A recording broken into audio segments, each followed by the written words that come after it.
Thanks for sticking around. We really appreciate it. We are about to begin the last part of the reading here this evening. So if you grab your drink and make yourself into the sanctuary, we could listen to the remaining poets tonight. It is my distinct pleasure to introduce George David Clark, the editor of 32 Poems, which is one of my favorite poetry magazines, and actually it's my most worn poetry magazine t-shirt. I have two 32 Poems t-shirts, and I show them off often. And David is most of you here know David. You know he's a fantastic editor. Like through the years of meeting other editors of magazines, I have to say that David is probably the most dedicated and earnest editor that I know. I don't want to talk about my response time on poems, but David is like all over it all the time and knows all the poets and knows exactly who runs for 32 Poems. And I've always been so impressed by how he runs that magazine and the eye he has for poetry. Please welcome George David Clark. Woo!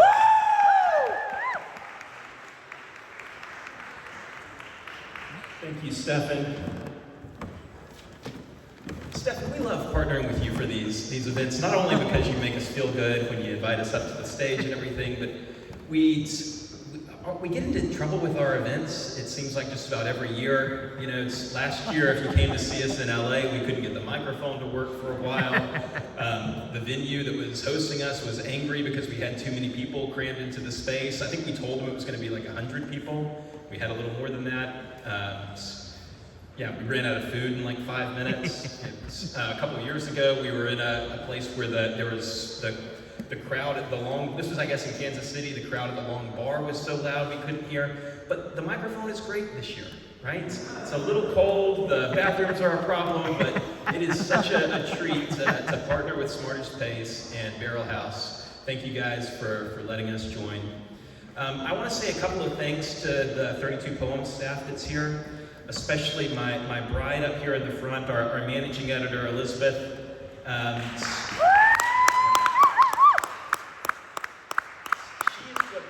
She's the person who really makes 32 Poems happen. And it's always a treat to get to come hang out with her in some different city each year and get a little respite from our children and meet you all.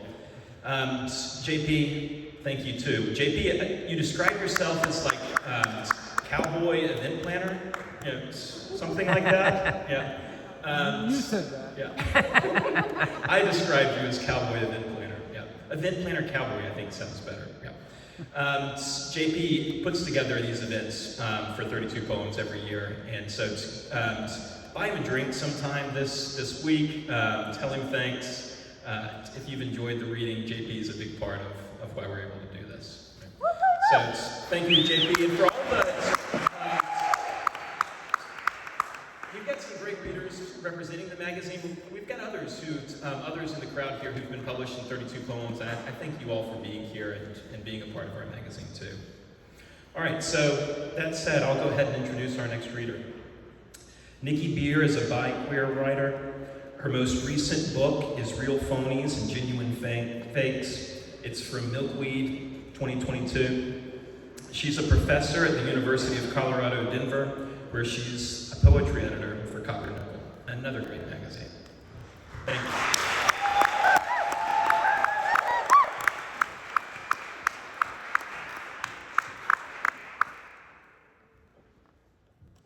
Thank you so much, David. It's a pleasure to be here. Although, what's a nice Jewish girl like me doing in a place like this? I got 3 poems here. They come in under 5 minutes. This first one came out in 32 Poems in the early fall. It's called Host. It's written in 2 voices. I'm going to modify my voice so you can hear when the voices change. Host. Come into this poem. Come in. Open the windows. I have opened the windows. I have brought my immensity with me. I cannot fit through. I have opened the door. No, I would have to bow my head. I have taken a sledgehammer to the door frame. The dust is terrible. I can barely breathe. I have pushed the wind through. The poem is clean for you. It is so dark in here. I am afraid. I have hung lanterns all about. Come in. The shadows are monstrous. How can I trust them? I have trained them to eat from my hand. You need not fear. You will stand too close to me when I enter. I have made myself small enough to sit in a spoon. Please. Such a chill this time of year. It is sure to be the death of me. The fire in the hearth is strong and waiting to greet you. Build it higher. I have built it higher. Higher still. As you say. Even higher. Your poem is burning down. I said,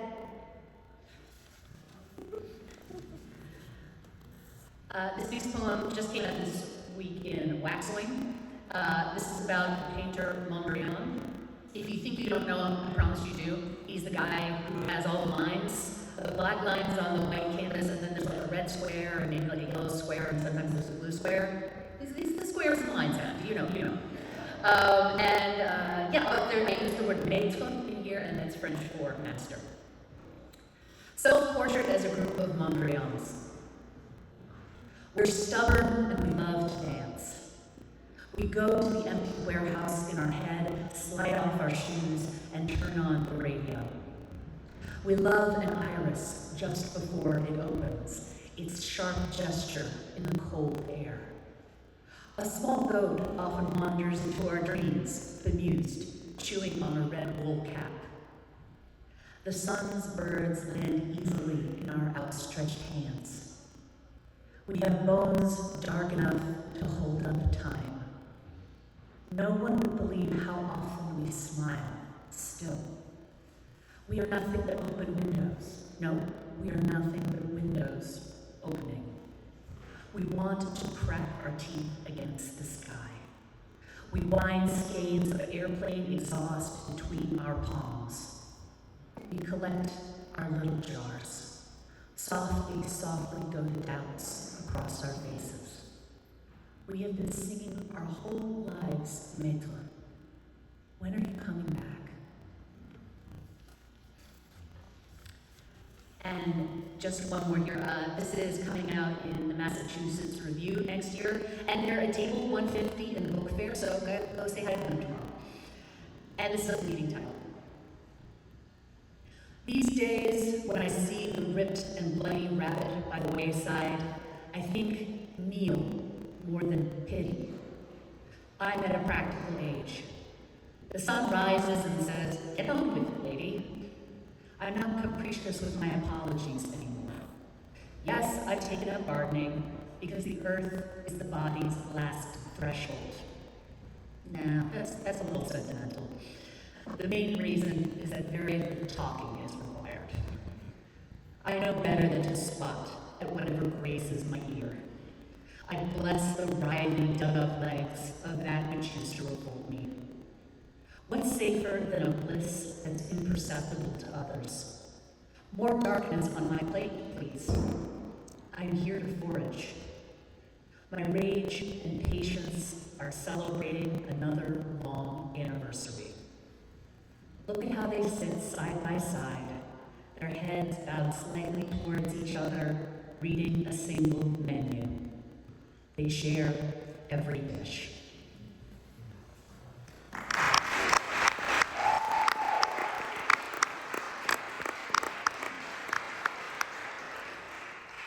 It's now my pleasure to introduce Bobby Elliott, who is here on behalf of Smartish piece.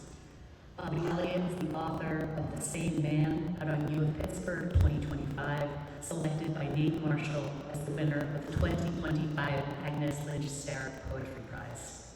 He lives in Portland, Oregon, with his wife and sons. Bobby Elliott.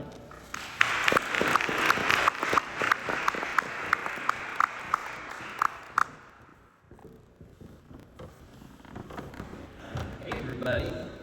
I came from another reading, and it was very different than this. But it's great to be here. Thank you, Stefan, for the invite. I'm just going to read 2 poems from my book, which came out in September, The Same Man. And the first poem I'm going to read is just appeared in Smartish. So you get a copy. It's called School Nights. It was funny, I was reading this poem in front of high school students, and they didn't know who Vanna White was. So I had to explain. I don't think they understood still, but here we go. School Nights. From one couch to another, she used to tell him, pick on someone else tonight, because I'm not going to be your punching bag. The living room erupting in laughter, of all things, then muted by tears she was tired of having to shed, while Vanna White glittered in the night's sequin gown, and a bank of consonants and vowels waited to be touched.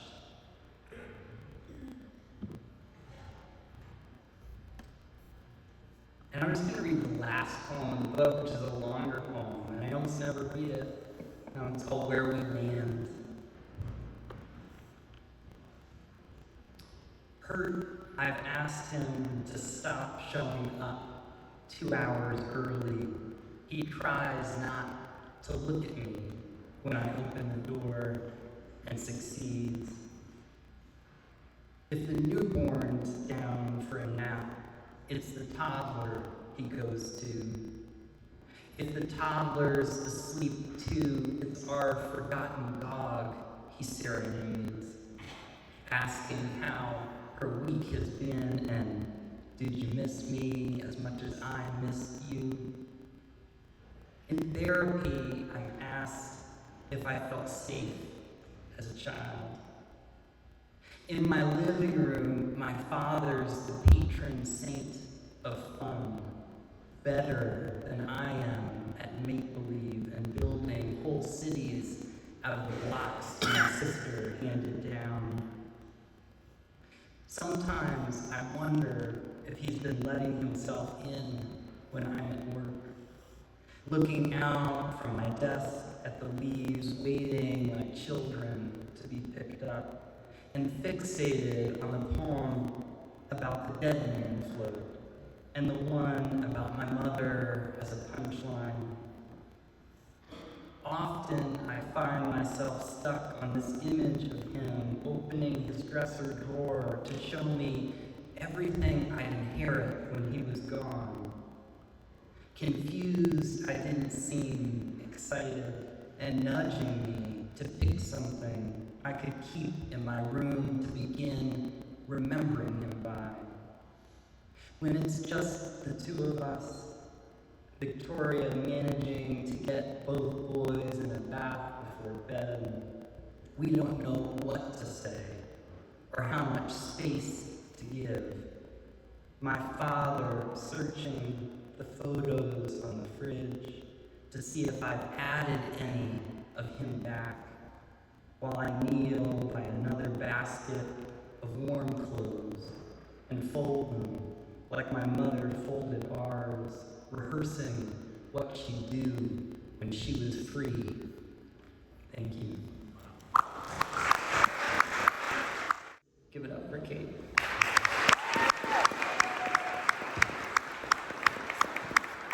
Great job.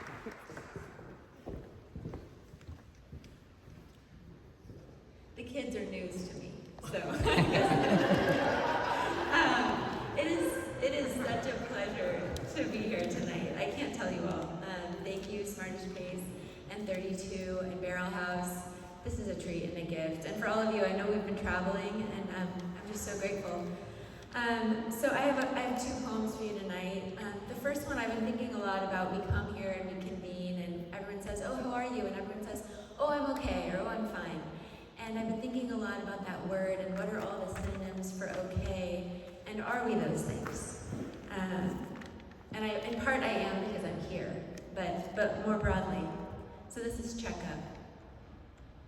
How effortless to ricochet an okay back, to lay one's tongue flat when depressed, tamp down outrage at a stroke along the cheek, say ah, though nothing gratifies, none all right when left behind the penlight stare, nowhere to escape the grief you're given or to just be wildered.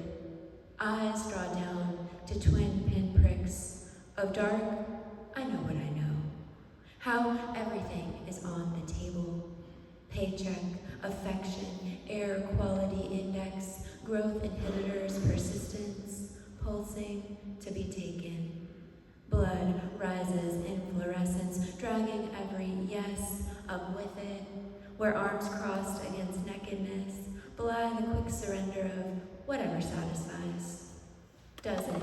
Are you, on a scale of always, sometimes, never denied, a slight hammer strikes, regardless of question, the knee bounces back, 100% okay, scrawls across one's face, and it struck through smile, still does not compute. Normal, how my body is not mine. Fine, with no prospect of touch, acceptable to swill bottled water for good health, but unable to catch my breath, unremarkable, shot on the block, in bed with no warning nor consequence, yet managing to doctor smoke sepia skies, into nostalgia for other times when everything was under control. But under whose? Not mine. White lies thick as thrush, coat now, to where I cannot speak. For some people it is customary to not say what one means. Facade and disbelief.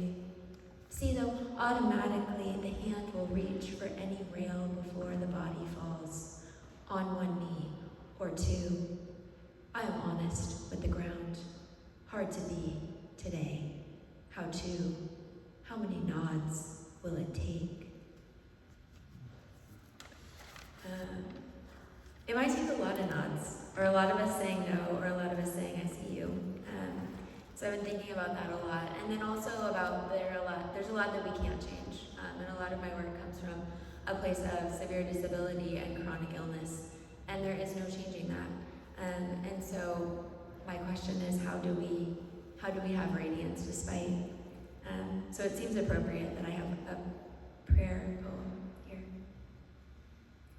Dear Lord, if this is all there is for us to do, start our left-right blinkering, sidle up to gain a car length, make the green to gold to no going anywhere quick lights, accelerate to slam on brakes.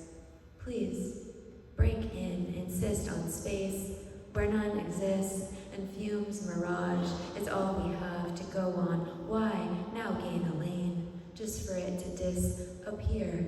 Ahead, Lord, let me over, in, on how to drive, to ease the clutch, smooth what asphalt offers up and thrive, just like this oleander blowing through the median. In semi-drafts, not semi, but in all parts toxic, total shock, magenta white, knuckled now I inch along, against accident, how not to be accidental. And if the point is death to self, help me buckle up, buckle down, knuckle down, count the hours, the idle hours, the stall out. I'm calling from my blind spot so wide that I might crash. If highway trash is what I've got, plastic lids and tire strips, mattresses by noxious blossoms, don't mistake me. I'm not asking diamond lanes to take me home, to lay me down, to sleep, to wake, another drive, another shift. Don't make it faster, but unclutch my chest. It's so stuck. Lord, shift me so. I love this.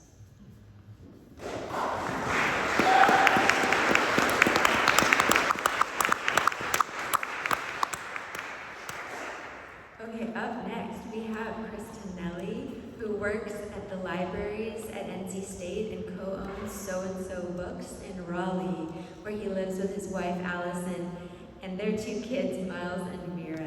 He's the author of The Trees Around and Whatever Stasis. Please welcome Chris.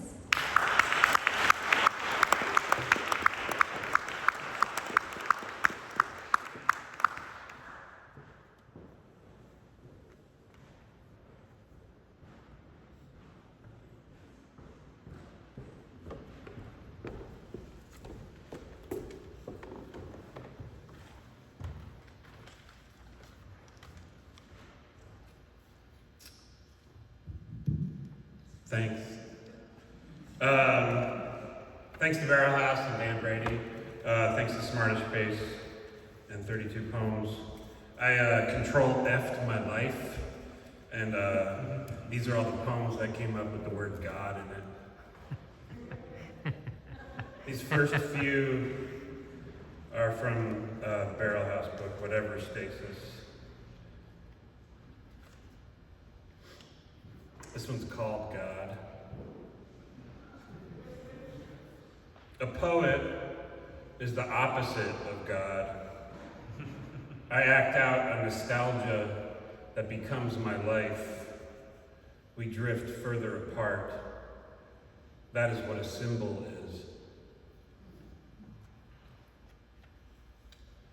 This one's called Night. Insignificance makes time travel possible. The arc of a night, how a night plays out, the only plot, the improv God. It's a kind of speed I'm on.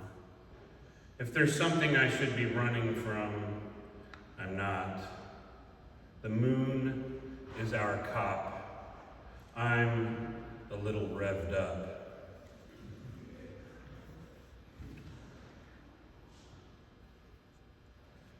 Version. There is no God, only that feeling, only some other bad version of yourself.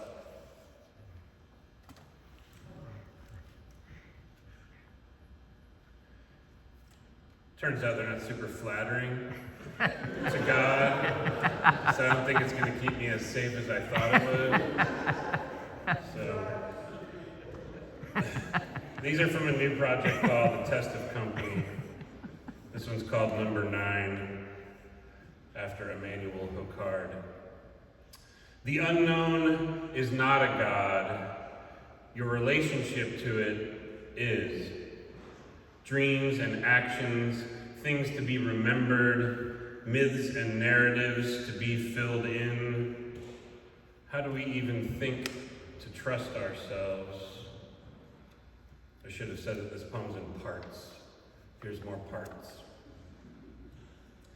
Knowing is a pettiness, the attempt to know, an homage to mystery, the unknown, an asymptote. Don't pretend we're not getting there. Don't pretend we ever will. The value of imagism and science is the dispassion, the lack of self, pure observation. Here's a thing, and here's what it's doing. Here's what it does. Thoughts about a thing in the moment to move forward with, the evidence we have or don't have, the physics of America propelling us toward another right or wrong, the importance of our importance. What is extinguished by our confidence, by our lack of confidence in a thought? Eternal curiosity, the future we've been promised, the past that never happened. You can't stop thinking. Meaning, hope, an anchor, a person in your house, on your screen, someone to interact with, someone to measure your observation against, a compromise, a dance, a test of company. Thank you.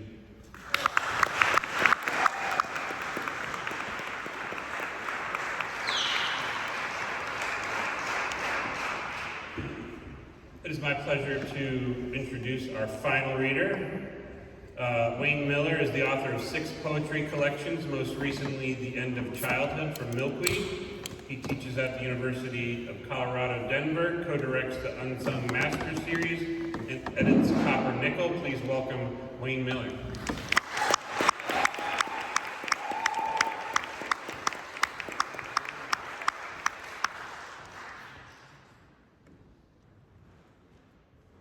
Hello. Can you hear me? Does this work? Good. I want to thank Stefan for asking me to participate. This is an incredible space, and it's the kind of space in Baltimore that Stefan can open up for all of us, so I really appreciate that. This is where we are and what we're doing. I'm just going to read 2 poems to close out. The first of these is a little bit politically grumpy, I would call it. It's called 14 Executive Orders. It's in 14 very short sections. Don't worry, they're very short. 14 Executive Orders. 1. Our children shall remain locked in the rooms where they were born. This is to prevent the impending corruption of the commons. 2. The layout of the national cubicles must occur in accordance with common sense principles of hierarchy. 3. Maps will be redrawn and redrawn until each American contains his own national border. 4. Christians shall be protected from art that depicts Christians poorly, since such art is likely to enter the national conversation capitalistically and without forewarning. 5. The Department of the Interior is now called the Department of the Soul. 6. Wind will be deemed unpredictable and unharnessable like the ridge. 7. The country will be filled with smoke from sea to shining sea. Our borders will rise into the air to contain it. The people will stumble against each other inside. 8. Like all great capitalist products, memory must result from rigorous competition. 9. As Walter Benjamin said, documents of culture must be understood as documents of barbarism. This relationship will now be optimized through executive enforcement. 10. The nation's undesirables will become an internationally traded commodity. Markets will be maintained and readjusted through future executive action. 11. Those doing the work of enforcement must be masked. Violence in the service of the state will become anonymized, randomized, and exalted as in a video game. 12. Despite assurances from the framers, the primary purpose of government has always been to remind the people of their powerlessness. 13. Americans shall no longer take their abstractions in vain. 14. Seen will be the future tense of sin. This one rhymes, though I don't know if you'll hear it. It's called Theological. The super worked all day as a conductor on the subway and in the evenings as a dominatrix. She lived above me. I heard a mix of pain and pleasure, impossible to tell the difference in that studio full of my own silence. On the front stoop, I ran into her clients who drooped in exhausted gratitude. Once, I knocked. When she cracked the door, I could see she'd been crying. Behind her, a TV blew the room. Something was frying on the stove. I had a small concern. She told me, "I'll get to you in turn."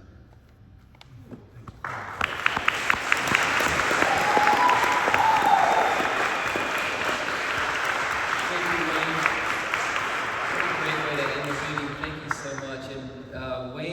If I didn't know better, I would think you had moved to Baltimore. Wayne read for us last month on Super Bowl Sunday, and his reading, not surprisingly, was much better than the Super Bowl. But it's great to see you back in Baltimore just a month later reading for us. So that concludes the reading today. Thank you first to the Ivy Bookshop for making this happen and for selling the poets' books. Thank you, yes. Bible books. Also thanks, of course, to Barrel House and 32 Poems for partnering with us on this again this year. We really appreciate it. Thank you to all the poets who read tonight, and thank you to all of you for attending. Hopefully you'll think back on this one day, much like the first reading in Chicago that the police didn't appreciate, or the Travel Lodge incident in Atlanta, or the Barrel House particular incident in Chicago. You'll look back on this one day and say, it was weird, but I was glad I was there. Enjoy AWP.